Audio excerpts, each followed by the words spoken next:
So now इस video में बात करेंगे एक्सरसाइज 10.2 का क्वेश्चन नंबर हमने 1 2 3 कर रखे हैं। अब हम बात करेंगे इसमें फोर्थ एंड फिफ्थ क्वेश्चन, ठीक है।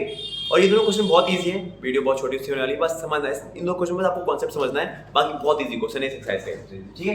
देखो जब बात करते हैं क्या कह रहा है हमारा, सबसे पहले क्वेश्चन फोर्थ क्या कह रहा है हमारा, ठीक है। देखिए अब बात करते हैं, तो ये हमारे पास 10.2 का क्वेश्चन 4 ये क्या कह रहा है, तो prove that the tangent drawn at the end of the diameter. तो कह रहा है हमारे पास ये सर्कल है और ये सर्कल क्या सॉरी क्वेश्चन कह रहा है हमारे पास एक सर्कल है और ये सर्कल का ये डायमीटर हो गया, और क्वेश्चन कह रहा है कि सर्कल के डायमीटर के एंड्स पे, सर्कल के डायमीटर के एंड्स पे जो दो टेंजेंट हैं वो एक दूसरे के पैरेलल हैं, आपको ये प्रूफ करना है। सुना क्या प्रूफ करना है, कह रहा है prove that the tangent, prove करो कि जो स्पर्श रेखा, जो टेंजेंट जो कि बनी हुई है कहां पर, at the end of the diameter, circle का डायमीटर, ये सर्कल का व्यास हो गया, तो सर्कल के डायमीटर के एंड पर जो दो टेंजेंट लाइन बनी हुई हैं वो एक दूसरे के पैरेलल होंगी, यानी कि मुझे प्रूफ करना है कि A B is parallel to C D. तो हमारे पास क्वेश्चन में सॉल्यूशन में हम करेंगे क्या, तो A B and C D are tangent, A B and C D are tangent, ये स्पर्श रेखा है, हमें दे रखा है, ठीक है, गिवन, ठीक है, हमने दिया हुआ बना लिया। और हमारे पास पी क्यू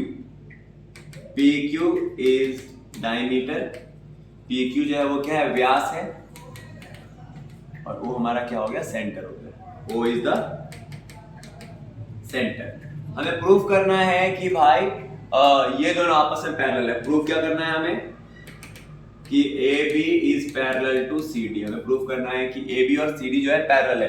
क्वेश्चन समझ में आ गया ना आपको, क्वेश्चन क्या कह रहा है कि आपको प्रूफ करना है कि एक सर्कल के डायमीटर्स के एंड पे, डायमीटर के एंड पॉइंट पे बने हुए दो टेंजेंट आपस में पैरेलल होंगे। सर्कल का डायमीटर और इसके एंड में बने ये दो टेंजेंट आपस में पैरेलल है, ये प्रूफ करना है। तो अच्छा देखो कैसे करेंगे, बहुत सिंपल सा तरीका है, सॉल्यूशन पे आते हैं वापस।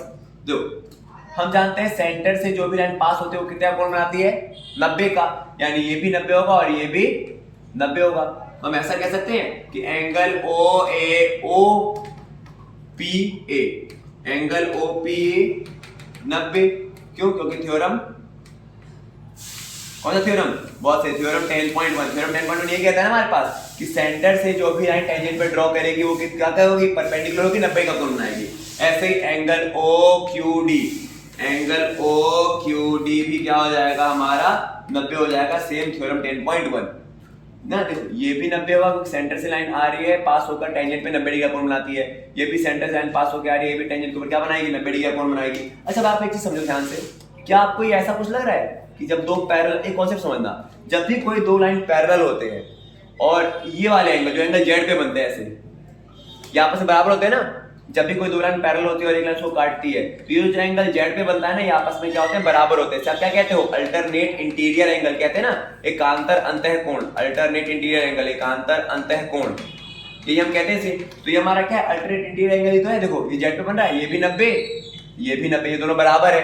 तो हम ये कह सकते हैं कि भाई कि एंगल OPA बराबर है किसके, एंगल OQD के, क्योंकि ईच 90 है, दोनों ही 90 है, दोनों ही 90 के है ना, दोनों बराबर है। और ये क्या फॉर्म कर रहे हैं, they form an alternate interior angle, ये क्या फॉर्म कर रहे हैं, अल्टरनेट इंटीरियर एंगल तो बना रहे हैं कि ये भी बराबर है, जेड शेप में बन रहा है। और but it is only possible, पर ये तभी पॉसिबल है, ओनली पॉसिबल, ये तभी पॉसिबल होगा व्हेन क्या होगा कि ए बी और ए बी पैरेलल होगा किसके, सी डी के। क्योंकि याद रखना जब पैरेलल लाइन होती है और कोई लाइन को कट करती है तभी ये एंगल बराबर होते हैं। तो भाई यहाँ पर अगर ये और ये बराबर है, जेड शेप में बन रहा है, अल्टरनेट इंटीरियर एंगल बन रहा है अगर, तो ये तभी पॉसिबल हुआ होगा जब ये लाइन और ये लाइन क्या होंगे, पैरेलल होंगे। बस सिंपल है, बहुत सिंपल तरीका है। अलग टीचर अलग तरीका बताते हैं, बट मैं ये तरीका प्रेफर करूंगा। बाकी आप इसे को इंटीरियर वाले से भी कर सकते हो, बट आपको नहीं समझना। सिंपल तरीका है भाई, हम जानते हैं सेंटर से लाइन आती है 90 ऊपर बनाती है, ये भी 90 होगा, ये भी 90 होगा। ये जेड शेप बन रहा है, मुझे पता है जेड शेप वाला क्या होता है, अल्टरनेट इंटीरियर एंगल होता है। और अगर ये दो बराबर है, अल्टरनेट इंटीरियर भी फॉर्म कर रहे हैं, तो ये तभी पॉसिबल है जब ये लाइन क्या रही होगी, पैरेलल रही होगी। ठीक है, एक बार आप इसको या तो वीडियो पॉज करके नोट कर लो, मैं आपको सीधे अगला क्वेश्चन करवाता हूं, क्वेश्चन नंबर 5, वो बहुत इजी है। ठीक है, हम नोट कर लेना इसे। अगला अब बात करते हैं क्वेश्चन नंबर 5 है। तो क्वेश्चन 5 क्या कह रहा है, prove that prove that the perpendicular at the point of a contact. देखो ये फिगर बनी नहीं है बट आपको फिगर बनानी पड़ेगी। क्या कह रहा है? Prove that the perpendicular at the point of contact. Prove करना है कि भाई इस पॉइंट ऑफ कॉन्टैक्ट पे, पॉइंट ऑफ कॉन्टैक्ट क्या होता है? तो वो टेंजेंट की जो लाइन जिस जगह कट करती है ना, जिस जगह टच करती है, वो हमारा क्या होता है? पॉइंट ऑफ कॉन्टैक्ट होता है, स्पर्श बिंदु होता है, बता रखा है मैंने। तो प्रूव करना है that the perpendicular at the point of contact to the tangent to a circle passes through the centre. आपको प्रूव करना है कि भाई ये जो टेंजेंट है और ये टेंजेंट का आपका क्या है? पॉइंट ऑफ कॉन्टैक्ट है, और इस जगह जो भी परपेंडिकुलर बन रहा होगा वो आपका कहां से? वो सर्कल के सेंटर से पास हो रहा हो, आपको ये प्रूफ करना है। समझा है क्वेश्चन क्या कह रहा है? क्वेश्चन ये कह रहा है कि भाई एक सर्कल के अंदर जो टेंजेंट होता है ना, एक सर्कल के अंदर जो टेंजेंट होता है और उसके पॉइंट ऑफ कांटेक्ट पे अगर कोई भी लाइन परपेंडिकुलर बन रही है तो वो सेंटर से ही पास होगी। थ्योरम 10.1 का उल्टा हो गया ये। थ्योरम 10.1 तो क्या कहता है कि सेंटर से आने वाली लाइन परपेंडिकुलर होगी, बट ये क्या कह रहा है कि अगर लाइन परपेंडिकुलर है तो प्रूफ करके बताओ कि भाई वो सेंटर से ही पास होगी। समझा है चीज? थ्योरम 10.1 तो क्या कह रहा था कि सेंटर से आने वाली लाइन टेंजेंट के ऊपर परपेंडिकुलर होगी, बट ये क्या कह रहा है कि अगर परपेंडिकुलर है तो प्रूफ करो कि वो सेंटर से ही पास होगा। समझा है चीज? तो हम ये प्रूफ करेंगे कि ये सेंटर से ही पास होगा। तो कैसे? देखो इसके लिए मैंने फिगर बना रखा है, आप एक ऐसा फिगर बनाना और मैं यहाँ पे क्या लिखूंगा? मैं यहाँ पे सॉल्यूशन में यहाँ पे तो इस वाले क्वेश्चन बस स्टेटमेंट लिखना है और कुछ नहीं। स्टेटमेंट लिखते हैं क्या?